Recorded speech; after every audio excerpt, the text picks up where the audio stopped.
I received the one I purchased. Dang it. Wow, this is not the first take, but due to some time constraints, it will be the last, so please bear with any hiccups or fumbles throughout this production. Hey there, folks, how you doing today? Welcome back to the channel. Please bear with the sounds of life happening outside. Also, happy Father's Day to all you dads out there.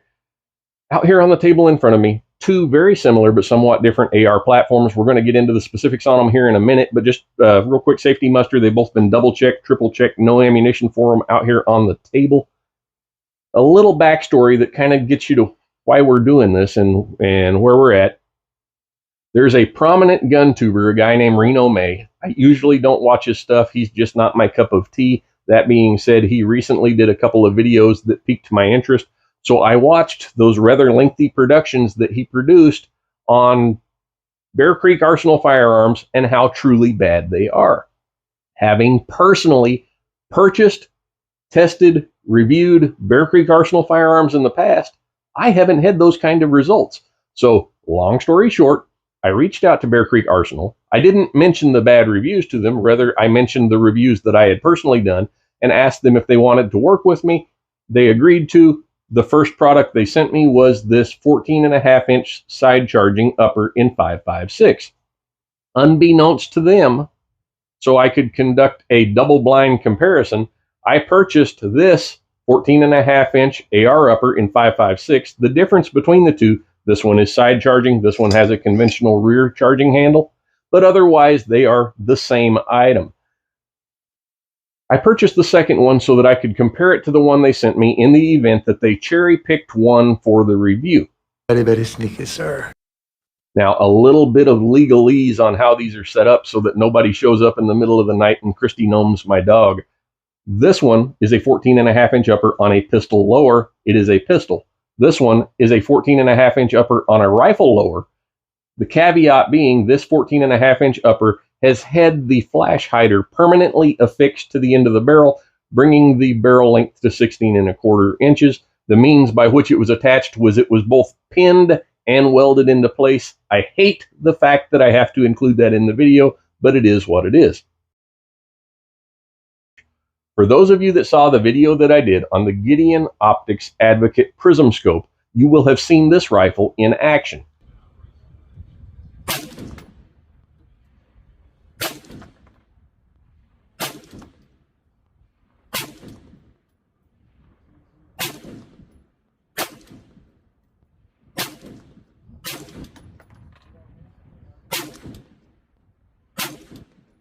At the range at 100 yards with a 1-power red dot, I held a group about that big, somewhere right in there. I'll throw up a picture of it if I can find it. At 100 yards with bulk ammunition, Lake City XM193 stuff, I think that was pretty good for an unmagnified weapon. Regardless, during that first range trip with the one that I purchased, I had 0 malfunctions. I will also mention, because it is relevant, that I did not lubricate or clean the weapon before I took it to the range. I have not lubricated or cleaned either of these since I've had them. Once I received the side charging upper, I took the two of them with me out to the desert badlands of New Mexico to put them through their paces for reliability's sake in a sandy, dirty environment. In fact, I'll throw up some pictures here now so you can see how dirty these weapons are.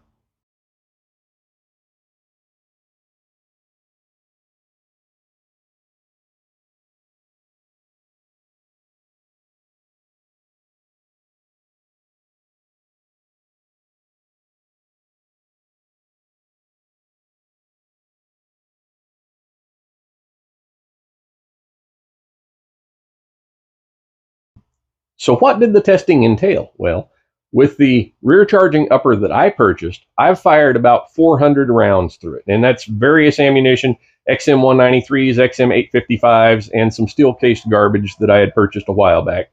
And I had 0 malfunctions with that weapon.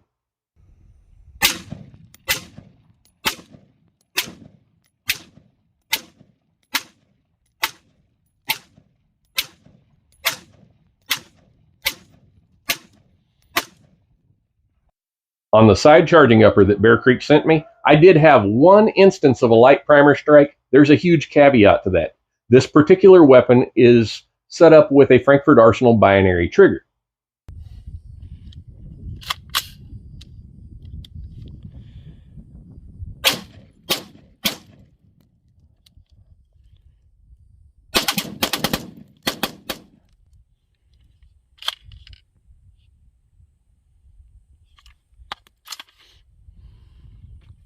I had a light primer strike running the binary trigger.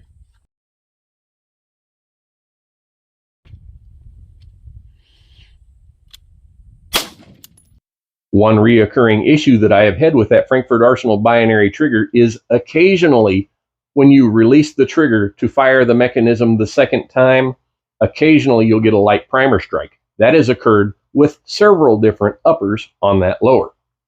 That is important because the one malfunction that we had with the side charging upper was a light primer strike, and it occurred in binary mode, and it occurred when I released the trigger for the second firing of that cycle.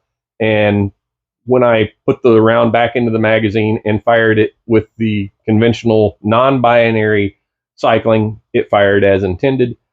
During the course of testing the side charging upper, I had zero malfunctions shooting it with the trigger in single fire mode. Fact for another day, but I don't think that a binary trigger is a good choice for a dedicated kit gun. And a lot of that has to do with hiccups and issues that you have with those triggers. So what's the takeaway from this? Well, this guy, Reno May, appears to have had some issues with 7.62x39 Bear Creek uppers, which I have no personal experience with 7.62x39 Bear Creek uppers. I have heard from others in the past that that particular chambering in an AR platform can be prone to some issues like broken firing pins and things of that nature. And that's not specific to Bear Creek. That's kind of an across-the-board thing, that there are some issues with that round in this platform.